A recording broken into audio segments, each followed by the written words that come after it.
We were the world's premium temporary tattoo brand. We only had $15,000. That's all we had for the business. It was when the Kickstarter popped off and we did like 100K in one day. And Vic approached us and told us they wanted to purchase the company. Turns out we had 44% brand awareness in the United States under the age of 40. So I was in an Uber on the way to the Bic office in Connecticut from New York, and the money hit. And I just looked at my phone and I was like, sick. That was all. Once the money hits, that is the moment where you're just like, yeah. Because I take it out of my cold, dead hands. What surprised me was that it's how afraid of making decisions people were.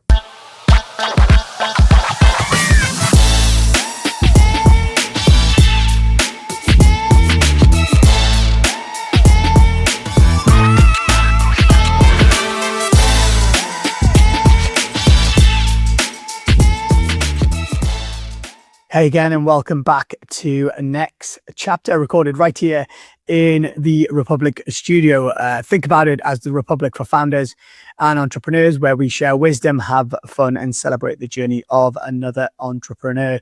I am your host, Raman Sehgal, and I am also the author of The Floundering Founder and the PEF, Post-Exit Founder Chapter Lead here in the beautiful city of Toronto. And this show is for founders that are scaling and those that have sold and are trying to figure out what the heck to do next. And every episode we do covers the 3 T's: the trajectory, which is the kind of moves that help build a successful business, the transaction itself, like how the deal went down, and then the transition after the deal and the reality after the exit and how that is going for the founder. And think about it as unfiltered wisdom from post-exit founders. And my guest today is Tyler Handley. What an absolutely cool guy he is. I've had the pleasure of meeting him a few times here in Toronto. We actually met at a PEF event when I set it up here alongside my co-host Joe last year, and was absolutely staggered to hear his story because he's such a young guy. And let me tell you a bit about my guest today. Tyler is a Canadian entrepreneur best known for co-founding Inkbox, which is a temporary tattoo technology and brand that redefined self-expression. Under Tyler's leadership, Inkbox was one of the fastest growing companies in Canada, culminating in its acquisition by Bic, Bic, the pen people and the lighter people, for a cool $90 million. I think that's Canadian dollars, in 2022. And he's now redefining the car freshener category with Olauto, I think it is, but we'll find out today, as well as being an active investor and advisor, and also a recent panelist on a panel that I did. So yeah, what an amazing guest. So excited for you to hear Tyler's story today. Don't forget to subscribe and rate, and maybe leave a kind comment wherever you're listening, and share the podcast with others out there that might love this content. Enjoy today's show. Tyler, my friend, welcome to NexChapter. How are you doing? Great. Thanks for having me. Just a nice, busy, sunny day. It's lovely. I know. Look at the sunshine in Toronto. Look at it. I'm glad we're doing this in the summer, because in the winter it's less exciting. Yeah, a little bit dull. But well, thank you for being here to put some sunlight into my morning, and I'm really, really excited to have you on the show. I've had the privilege of meeting you a few times now and know a bit about your story, and we really want to share that with our audience. Before we start, we always start with a bit of a ritual where I ask the guests, what are you drinking this morning? It's pretty early in the morning, so I'm hoping it's nothing too hard, but hey, who knows? It's probably the softest thing aside from water. Green tea. It's my go-to. Do you drink coffee as well or not? I drink a coffee when I wake up, and then I just have tea for the rest of the day. So. It's your, maybe not the green tea, but maybe your influence of living in London. You just get obsessed with tea when you live in the UK. So there you go. That is true. I mean, it's rainy all the time there, so it makes sense true. It makes sense that's it. Warming. Well, cheers. I've got my less exciting Fresca here this morning. Great to have you here. And okay, I want you to start by maybe just giving us the in a nutshell version of the business, the business you built, what it did, who you served, and then we'll kind of dive a bit deeper into the whole thing. So my company was Inkbox. I founded it with my brother. We were the world's premium temporary tattoo brand. It started in 2015 because at the time I was looking to get a tattoo, and the one I wanted was not something I wanted forever. And I couldn't believe that the temporary tattoos that I was trying to play with were the same ones I had as a kid. And so in doing a bunch of research, came across these tribes that used this fruit to dye their skin in the jungles of Panama. Ended up going down there, spending some time with them, and brought this fruit back and basically figured out how to turn this kind of raw extract from this fruit into a cosmetic grade product that would give you the look and feel of a tattoo for 2 weeks. It looked very realistic because it was actually in the skin, not on top of the skin. And then it would just fade naturally as your skin exfoliated. And so, part of it was the technology, but part of the innovation too was on the branding side. It is tattoos are very personal. They're all about how you're showing up to the world, and it's a representation of who you are. And so there's a lot of obviously focus on the brand and the designs themselves. And we built a marketplace with over 1,000 tattoo artists who designed over 10,000 designs for customers. They could also customize their own. That was the business itself. Amazing. Right. I've got so many, I'm jotting down notes. So many follow-up questions for all of that. So, you did this with your brother. So that's the first thing I was going to ask about. So was like the entrepreneurial thing always in the family? Like, did you guys always think you're going to do a business together? And, cause I have 2 older brothers, and I don't think we could ever go into business together because I think we'd clash too much, but I'm just interested how you navigated that, or was just pretty natural and organic that it happened. Yeah, my brother was very entrepreneurial growing up. He would order, I don't remember when Lacoste shirts were popular. He would order Lacoste shirts from China and resell them to people at school. And he made bank doing that, I think. I did that. I did the same. You did that too? Yeah. I sold Tommy Hilfiger jumpers there you go. in school. So they were definitely real, I promise you. Me, I was not particularly entrepreneurial, but I guess as I got older, I kind of marched to the beat of my own drum. And so I'm an entrepreneur via that route, whereas my brother was more fascinated by just the idea of entrepreneurship. He even studied it in school. Yeah. And the interesting thing about your startup story is you were kind of scratching your own itch, so to speak, as well. How did you validate? Which I understand, like, I've seen this play out a few times where people are like, well, I can't solve this problem. Like, I'll start a business. But how did you validate that more people had this issue, or did you not really? Did you just feel like actually, you just felt your way into it and you kind of told you that this would be a thing? Yeah. I think a lot of the best consumer brands are built by, people who have a particular problem and it's not being solved in the way that they want it to be solved. And I think if you have a pretty good gauge on culture and are, you sit within culture well and you understand how people think, then yeah, I think you're, in my case, I think my idea was pretty spot on. And you build that confidence in the idea just by talking to people initially, right? And it's not just your family. My family was always supportive, but my family is definitely not the type of family who'd be like, oh, amazing, great job. Like, it's, my mom would definitely have been like, this isn't very good. And I think she didn't get the tattoos. So she was like, are you sure this is a good idea? She did not know, but she was like, I'll support you either way. But like, I don't know, man. But talking to friends, we were part of the DMZ at which was then called Ryerson, which is now called TMU, a university here in Toronto that had an accelerator for startups. And so we were surrounded by a lot of other entrepreneurs and just people in that network and community. And, you would just at lunch, just talk to people about your idea, and, you kind of refine your idea as people ask you questions about it. Right. And then I think at a certain point, you just have enough conviction to go do it. Very cool. And you mentioned Panama, and we had the pleasure of vacating there as a family this year, and it was amazing. Like, it really blew my mind as a place. I have this visual of you like trekking the jungle looking for this tribe. And it may not be that, but like, what a cool part of the journey. Like, how the heck did you come across this? I'm just looking for it. Just the research, and then with the challenge is we couldn't get it. So that's why we went down there.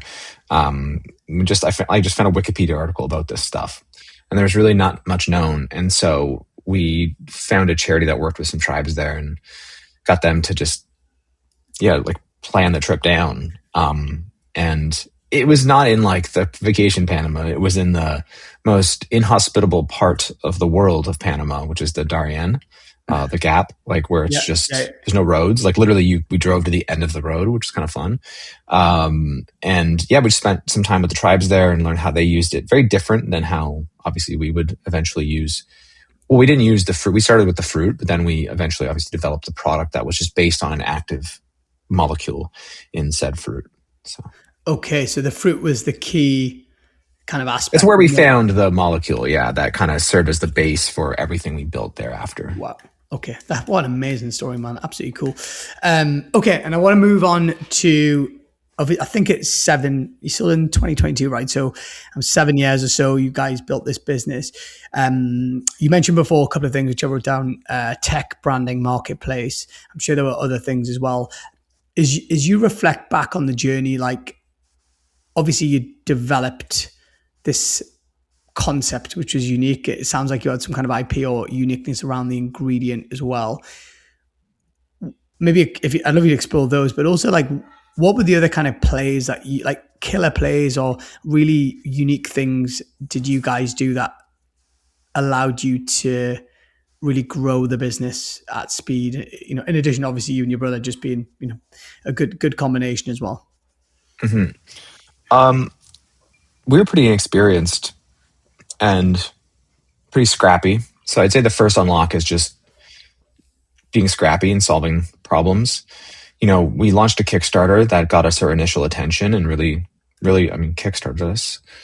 And there were some funny stories around that where we only had $15,000. That's all we had for the business. We took $10,000 from a friend and then $5,000 of our own money. And we put it all towards our initial inventory, which wasn't that much, and then a Kickstarter campaign.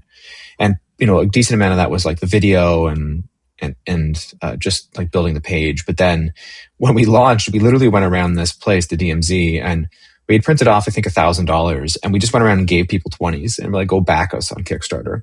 So we literally like paid people because we wanted to game the algorithm essentially, so that we could show up on the front page. There's like a certain point at which you hit a velocity that you then just get served to more people on a platform like Kickstarter. And so we just figured out kind of what we needed to get to. And sure enough, I think we were the second most popular for a few days on Kickstarter.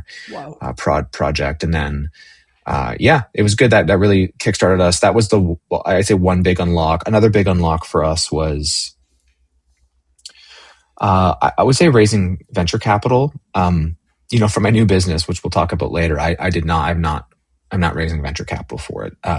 It sets you on a particular path, but when you don't have a lot of experience, it serves, you trade this equity and a lot of the equity for network and insight and knowledge, things that you severely lack when you're just getting started. And I think that was very valuable because it really gave us a gauge on industry benchmarks, and when you have an understanding of benchmarks, you understand where to put your focus, like where you're actually going to find leverage. And an example for us was, we had a pretty bad conversion rate on our website. And a part of it was because we had so many design options for consumers and people would sit there for a while and add things to cart and then, it would bounce. And we were like, how do we increase the conversion rate? So we spent a lot of time focusing on this conversion rate optimization because we knew that we were well below industry averages. Let's say an industry average was, I think 2.5 to 3%. We were running around like 1.2. And so like if that, oh, you have this, like, you can increase it by 50 to 100%. And that's, they're double your sales essentially. Right. And so that's what we did. We focused a lot on that. And I think that was one of our huge early unlocks. I think it took us from doing about, 8 million a year in sales up to around like 20 million. And that was like through the VC network. Was that through you mentioned obviously? Yeah. They connected you, or they had the network of people that were able to maybe help you unlock that challenge. Exactly. Okay. You mentioned there in passing, like 8 to 20, like That's a like, you got like what? How quick did you get to those figures? Right? Was that? Interested. What drove that kind of speed as well? Yeah, we grew a little slow initially because we had a very early form of our product, which we weren't comfortable scaling with. And we did that for like 2 years. And then in that time, raised some capital and met people and then worked on the new product. And once we had the new product in hand, the business really accelerated. So it went from, let's say 500,000, a million, this is a yearly basis, 1.5, 2. And then it went like 2 to 8, Wow. 8 to 16, 16 to 22, What was like? 20. Can you Yeah. pinpoint? Like that's amazing growth, right? Like, was it just like the marketplace? Where I'm guessing the marketplace was just like designers are uploading those stuff, but your ink was effectively underpinning the whole thing, right? Yeah. I mean, it was part of this. Timing is everything in business, right? It's something you can't necessarily control. And for us, there were a couple headwinds that worked in our favor. One being the fact that tattoos were becoming increasingly popular at the time. And then two was it was this era in which Instagram was really on the rise and ads on Instagram were relatively cheap. They're like 200 to 300% more expensive now, and maybe even more. And so there was a lot of room to just find profitable growth and just really spend into your growth. It became a formula. And that's why you saw these venture backed consumer brands at the time, because they were being treated like tech platforms essentially, because you could really get analytical and very data driven with how you're advertising. And so you saw this rise of the performance marketer, right? Versus what would traditionally be like a CMO or just a normal brand marketer. And, we had data scientists on our team, and like a lot of our time was focused on just how do you serve the highest volume of ads at the best conversion possible. A lot of data analytics there. And yeah, we're just pumping money into that and then using a lot of influencers as well. What was the conversation like having a beer with your brother, having dinner with your family when you went from 1 to 8 or 8 to 20? Like, was there a moment where you're like, I can't believe we're getting away or whatever? Like, was there an imposter syndrome? Was there any kind of like, or did you genuinely believe in this thing that it was going to go to the moon, so to speak? There's only really one moment I can think of, and it was when the Kickstarter popped off and we did like 100K in one day. And I think we just like looked at each other and gave each other a little hug and being like, okay, like this is a thing. But beyond that, no, I mean, it was like, I think our parents were stunned a little bit, like, what? Like, what's going on? Yeah. And then I think we were pretty chill about it though. Do you have any other siblings or is it just you and your brother? No, just us two. Okay, I was going to come back to your parents, but I'm going to hold on. I'm going to come back down the line to that conversation as well. Okay, like I love what you said. That timing is everything, and you had the various kind of big industry trends kind of working in your favor. And how big did you get this company before you guys actually sold it? Just in terms of revenue. Yeah, like our revenue was around 40 million. We had about 170 staff. That's large. It's because we manufactured the product. And we had an engineering team and an R&D team. We developed a lot of other technologies that we sold to around like skin technology, long-lasting cosmetics, long-lasting sunscreen, things like that. So we had actually spun off another company where we put all this other IP we were working on. So we had a pretty sizable team. It's so different now when I'm building a new business, how small the team is. Yeah.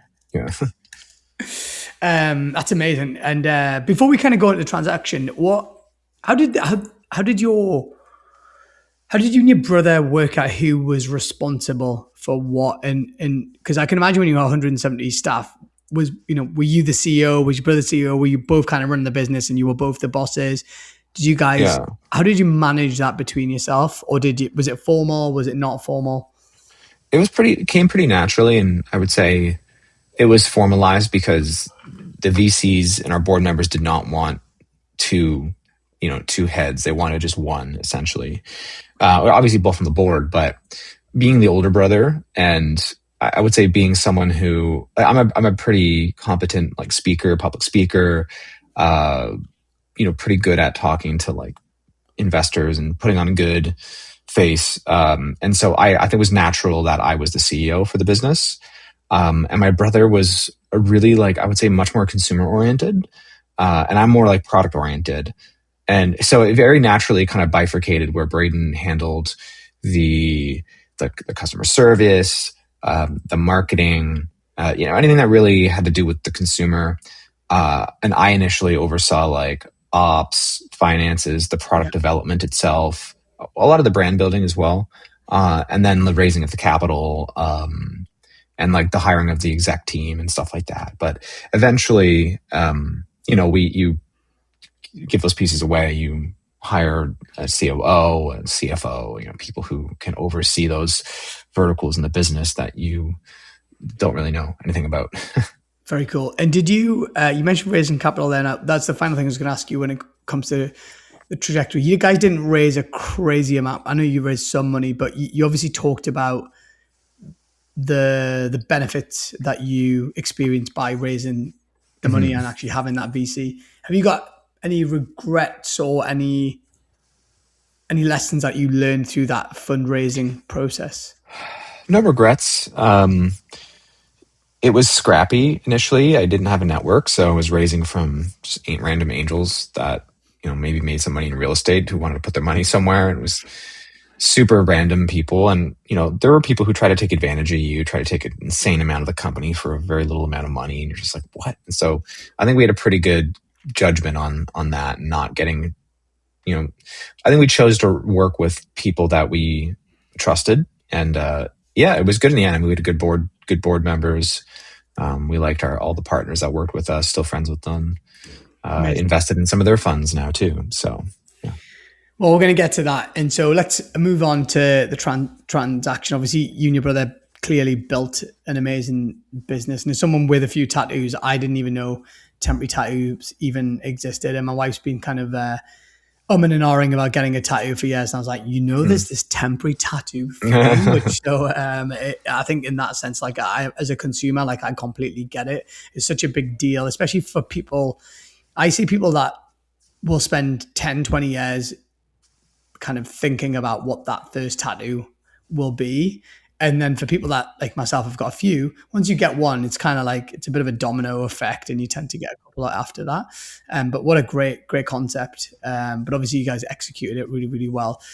When it came to the transaction itself, like what, did you guys shop the business around? Were you looking to sell, or were you looking to fundraise more, or did somebody, and it turns out quite a big somebody, come knocking? Yeah, for us, there wasn't obvious. There were somewhat obvious acquirers for us as the beauty brands, when we were really positioning the product as like a beauty accessory. But yeah, we were in the midst of raising a Series B financing, and we had 2 term sheets on the table, in very different types of investments. And so we were kind of choosing which path we wanted to go. And it was the time when Bic, who purchased us, makers of pens, lighters, what have you, approached us and told us they wanted to purchase the company. We had been speaking for about a year off and on, just here and there, with the CEO, just brief updates about the business and stuff. And yeah, it became an interesting decision. Do we keep going or do we sell? And at the time, the board really, the board didn't want to sell the business because, as you can imagine, like these funds are going after 10x's, 50x's, right? And if we were to sell, like the most we were going to hope for was maybe a 5x on the investment for them. And so it wasn't like really what their mandate is. But this was during COVID. We were very stressed. It was a very stressful time. The business was going quite well though. And things were starting to slough off though. And you can see this slump coming in this kind of consumer space. And it wasn't just us, we're talking to all these other founders of consumer brands, and everyone's seeing the same data and the same pattern, which is the ads have gotten extremely expensive. A lot of that was because Apple released an update that made it so you couldn't automatically track cookies for consumers anymore. They had to opt in. And so all of a sudden, like Meta had no data on consumers. And so your ads became like way less effective. And so we saw our revenue and start to slump, our profitability start to slump. And so, yeah, I think the decision was, I mean, I would like to keep going, but it will be difficult. I would love to get a higher exit at some point in time. But the reality is that, like, we built a really strong brand. We have really good IP, and the company that was wanting to buy us really was attracted to that. And it just kind of made sense in the moment. Like the timing worked for that. And they also had we were seeing our e-com sales slip. So we're like, we need new distribution channels for this business. And what do they know? I mean, they're all about distribution. And so it started to feel like kind of a natural fit. I don't even know how many retailers they sold in. And then once we sold the business, we got into 1,500 Walmarts across the States. And so, wow. Yeah, it really helped the business in that respect. So actually, a few follow-up questions. One around, you mentioned kind of the brand, the IP. What else made you guys so attractive? Was it also the growth? Was it profitability? Obviously the product, the brand, tech.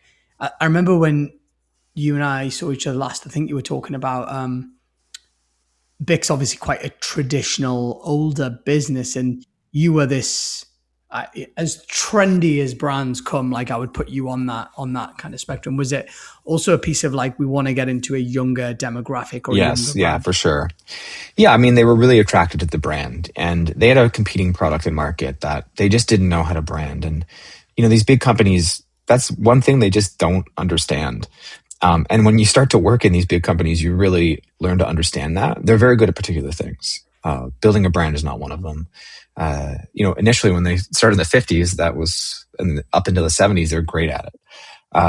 But once you have a certain level of penetration, it's not really required anymore to be so good at it. It's about just being around and aware to people rather than, it's not demand generation at that point, And so, yeah, we were very attractive from a brand profile we had a large database of consumers. We had a very high brand awareness as well. We had 40 I think the things that probably convinced them was when they obviously did a lot of diligence. One of the pieces of diligence. I can't imagine with a company of that size, the diligence. Oh my God. Yeah, it was wild. Was a brand awareness study. And turns out we had 44% brand awareness in the United States under the age of 40. Wow. So if you would ask people if they're familiar with this, almost half of people would say. So that's obviously quite compelling as well. Okay, fantastic. And how did you think about valuation? Like, as in, did you and your brother have a figure in your head? Have you had this conversation with the BIC CEO? Like, again, I appreciate there might be some confidentiality here. I know that the numbers are public, but I'm interested to know. I remember when we did our deal, my accountant gave me a great piece of advice. He just said, whatever the number is after tax, like you and your wife have that number written down, or you have that number written down, and no one needs to know that number, but that is your number. But obviously there's two of you involved and this thing's grown crazy, and we had shareholders, which is different. So how did you, but did you guys still hold the kind of, you and your brother still were the controlling shareholders in terms of had the say, or was it a bit more balanced by this point in time? It was balanced. We had a 5-person board, so it was very balanced. So I mean, our number, we wanted to get to over 100 on the deal. And the initial obviously offer was lower than we wanted. And through negotiations, we got it up pretty close to the number we wanted. But like I mentioned before, sales were kind of slumping. And so nearing the end of the deal, I retraded on the valuation. And there's another couple months of negotiation. That was fair? Was that fair? I think it was fair. Yeah. Okay. Yeah. It wasn't the same thing. Yeah. We've had guests where they've talked about the retrading happening where it comes out the blue and it's kind of a bit of a naughty negotiation tactic. But in this instance, it sounds like it was legit and it wasn't Yeah. it wasn't unexpected. I mean, it didn't feel like it was in bad faith. I think maybe the offer was a little too low, but I think they do that on purpose because they know we're going to try to come back up, right? And so, um, we came back up, and it got it to a point where, we didn't have a number and like personal number in our minds. Um, but I think for me, it was more so I'm going to raise the capital. I'm going to spend 3 or 4 more years building this, and I have no guarantee of capital. And then I'm like, if I have this amount, at least I have this nest egg, and then I can obviously use that as an investment piece. And then I'm making this much a year off of just that, right? Yeah. Yeah. You're assuming like an 8% return on capital. And that was a pretty easy decision at that point for us. And so we didn't get to the number we wanted to, but it was close enough that, our early investors made a 3x on their money. So it's not like, they didn't, not like a fund returning investment that they're looking for, but we made everyone more than whole, which is rare. So I think we felt pretty good about that. Did some of those early investors, like the angel investors, they must have done well out of it as well? Oh yeah, like we had people that were 10x, of course. Wow, yeah. Good for them, and good, well, amazing. Like, well done to you guys as well. How was because you're pretty young, right? And obviously you're the older brother, so the pair of you, it's an incredible. These are big figures for people at your, it's for anyone in life, but obviously at a relatively young age. So I really like what you said that around, like, there was a point at which you were almost, it's that dilemma, is it, do we roll the dice again and this thing might grow to another 50 million or 10 million, 20, or actually do we take this as a moment in time to kind of cash in and move on, which it sounds like you and your brother felt like that was the right decision. Mm-hmm. Yeah, we definitely felt it was the right decision. Retrospectively, it was as well. And yeah, I mean, gave us time to think about new things we wanted to start as well. I'm going to get onto that. And I want to ask you, the day it closed, obviously BIC is a big publicly listed company, so the figures are all out there, and it's not like you can hide it. I think I said in the introduction, I think it's 95. I think is that Canadian, 95 million Canadian. I think that is maybe. Yeah, it depends on the conversion, but yeah, 90-ish million Canadian. Yeah, which is fantastic. So like talking 60-70 million US dollars, and what I'd love to talk about the day it happened, when the money hit, and that conversation with your parents. I hope around a dinner table or whatever. Like, what must you, as a father, like, you kind of, I'm just like, and my own parents have kind of been through this to an extent, and they couldn't get their head around it. Like, my parents could never get their head around it. So I'm interested with you guys, because it's both of you as well. Were they just like, what the hell is going on? Yeah. I mean, they were obviously aware of the deal happening. And so, there wasn't a surprise when it happened, but so there's no like exact moment, but I think of one moment. There's several different moments, right? Because when the deal's announced, it's not necessarily when the money hits. Sure. When the money hits is a different moment. And so I think of 3 distinctive moments. One was when two on the day the deal was announced. The first being at the office where, that was the day all the publicity was going out. And, as the diligence gets further, more people become aware of the deal. And so by that time, I would say probably a sixth of the company knew what was happening, but the rest didn't. And so we had a huge all hands. And in that all hands, we just announced the deal, like what it meant for the company. And like, obviously it was pretty interesting to get people's reactions. And then the CEO of BIC came over, was there that day and talking to everyone. And that was pretty cool. And then that afternoon we went home and went to my brother's place and got my parents there and our partners. And my brother and I had just randomly had a couple of TV interviews, but like we did them from his house and they were live. So we did them in the house, but they were downstairs watching the TV of us on the interview in the house. And I just remember like coming down after and like my mom was like crying. She was really happy. Nice. It was really sweet. Yeah. How did your staff take it? Because I mean, I can only put myself in the shoes of a team you'd built that were fiercely loyal to you and your brother and worked for this cool, trendy company. Obviously BIC is an incredibly well-respected, well-known global brand, but I'm guessing there was a very mixed kind of vibe. It was pretty mixed. I think most people, everyone had like a level of excitement for sure. Like what's next, but there was some hesitation as well, because what does that mean for me? Right. And we made sure that even like, people had, shares in the business, and we made sure that everyone felt good about their involvement. And, there were certain people, for example, in the business that, didn't have as much equity as we thought maybe they were owed given the work they had put in. And so we, made them more whole. And so I think we had a lot of people that felt pretty good about the deal. Yeah. Good for you. Well done to you and your brother, and congratulations. Well, I'll do a quick cheers at this point, because cheers to you and your fantastic deal. Oh, and thanks. amazing. The last moment was the moment the money hits. I was in an Uber on the way to the BIC office in Connecticut from New York, and the money hit. And I just looked at my phone and I was like, sick. That was all. That's it. I remember sitting with my wife, we're in the kitchen, we're like refreshing the bank, and like, when is this gonna hit? When is it gonna hit? Once the money hits, that is the moment where you're just like, yeah. Because it's exactly, take it out of my cold dead hands. That's it. So, okay. Amazing business growth, incredible transaction. So let's move on to the transition. So firstly, you obviously, you couldn't have just walked away on day one. You and your brother were integral to the business. So how did you guys manage the conversation around earn out or deferred or anything like that? What was the kind of setup, and it must have been weird for you guys being in a big organization like that. Yeah, earnout's obviously a very common part of a deal like this. Makes it more attractive for people, and you negotiate the upfront, which you try to get as much of as possible, and then you negotiate. It's like kind of two negotiations almost. So there was an earnout. It was pretty unrealistic, to be honest. We were gunning for it, but it was going to be tough.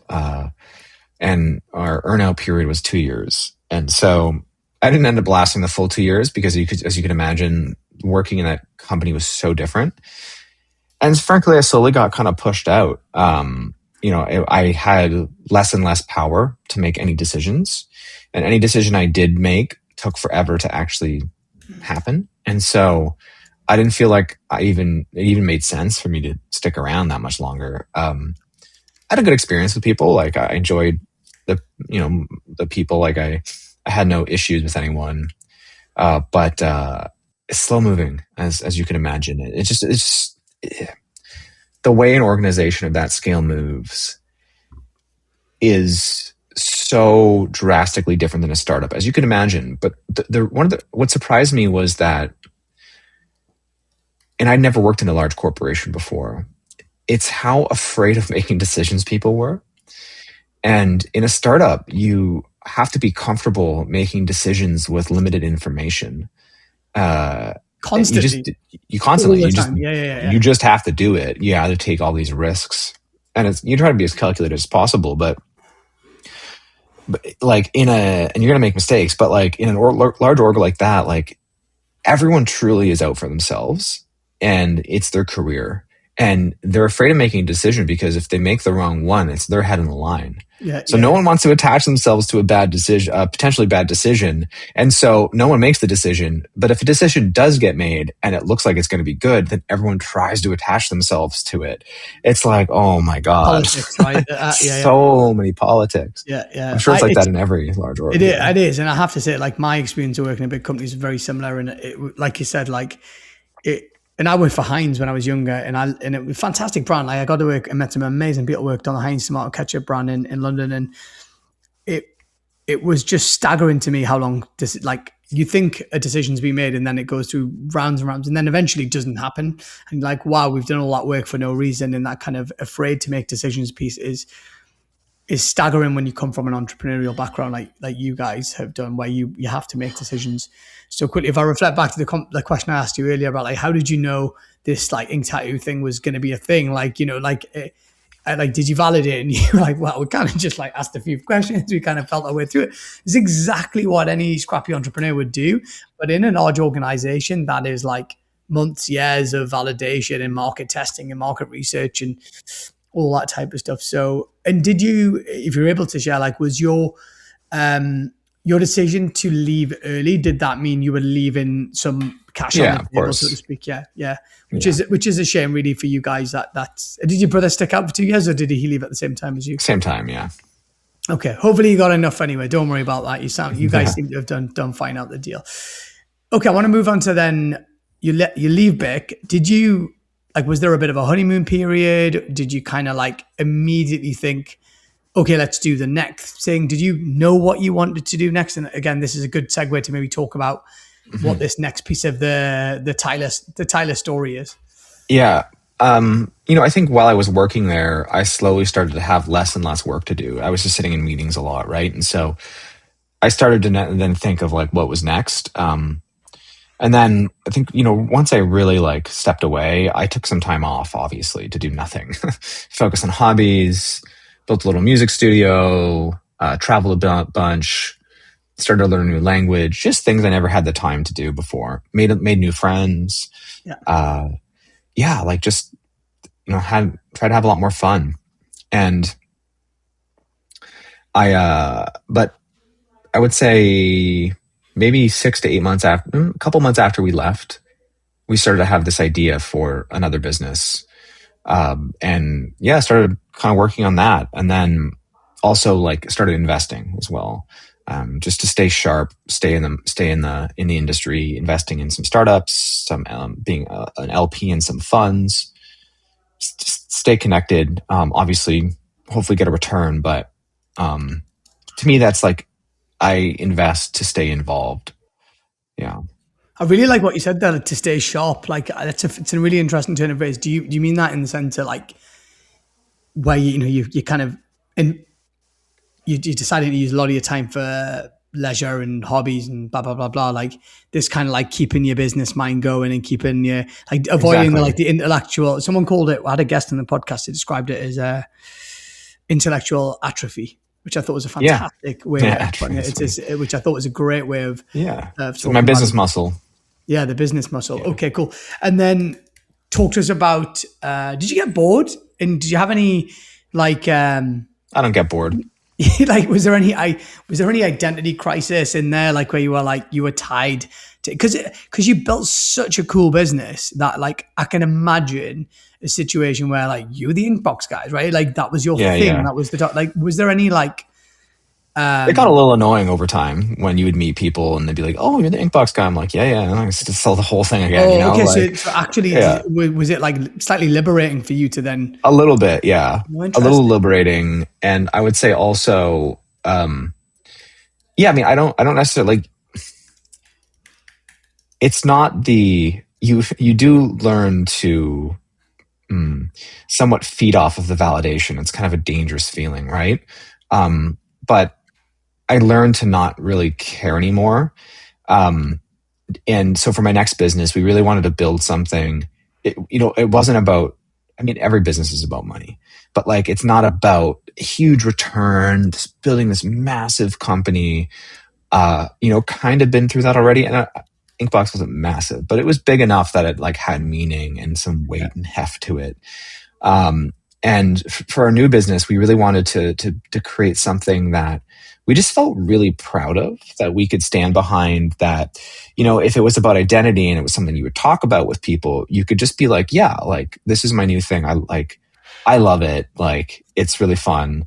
And it just satisfies the parts of my life that I wanted. So I guess that's a good segue into talking about Yeah, what I that was going to is. say you and I know where this goes because you've told me about it, and when you told me, I was like, God, such an awesome idea. Like, why did I not think of that?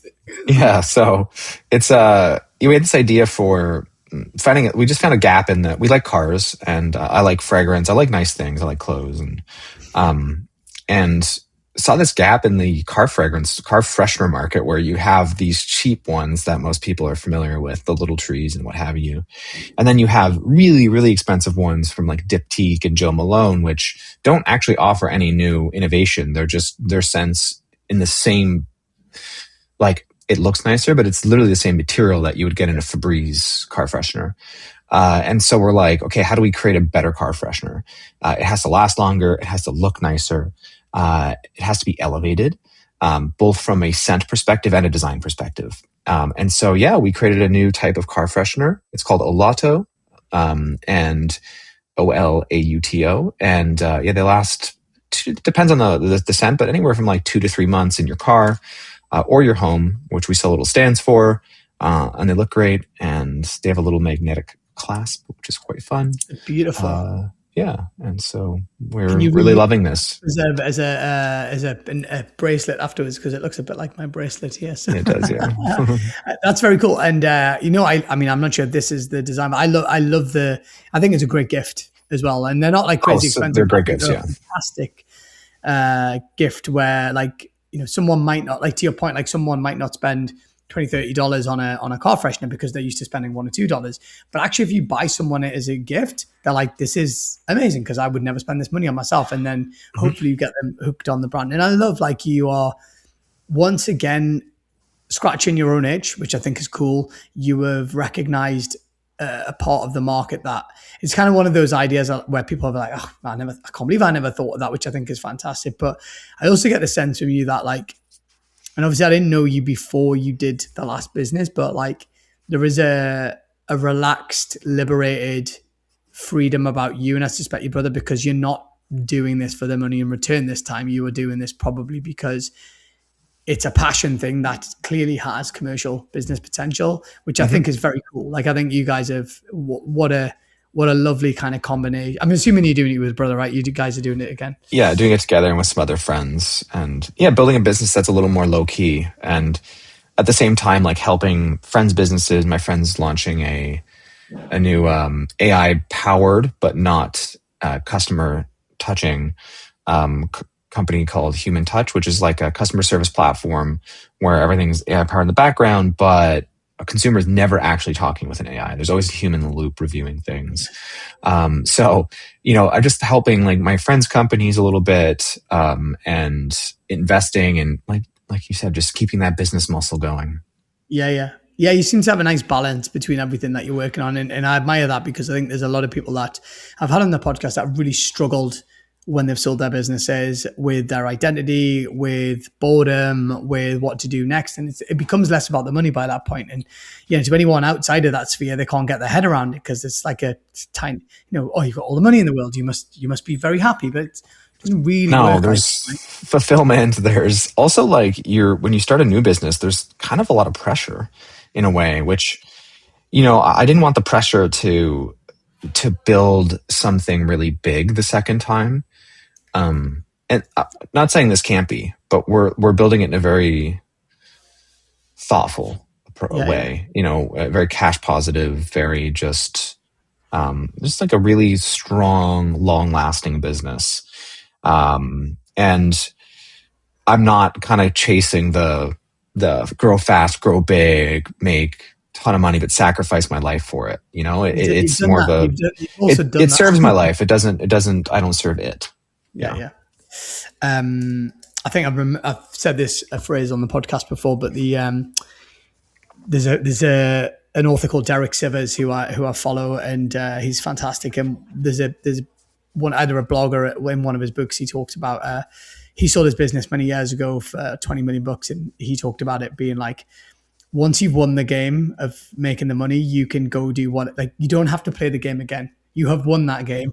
Go play a different game. And it really, hearing your story and hearing where you're at with your life, like, strikes me as like you're playing a different game now, and one which like serves, as you said, like serves your life, serves your brother's life as well. So, but look, man, I can ask you a million questions because I think it's amazing what you and your brother have achieved. And like I said before, being one of three brothers, like I understand the connection with siblings and with brothers, and it's amazing what you guys have built together and what a journey. I'm sure your family are incredibly proud, but I also love the fact that you could go sit on a beach somewhere and do nothing if you want to do, but I like the fact that you just kind of like, yeah, that's exactly it. You don't strike me as being someone who would sit on the beach for 6 months and love that life. So yeah, well, look, thanks, Tyler, man. Thanks so much for making the time. I know you're a busy guy. With all the things you got going on. Thanks for coming on to NexChapter and being such an awesome guest. I appreciate it, man. Good chat.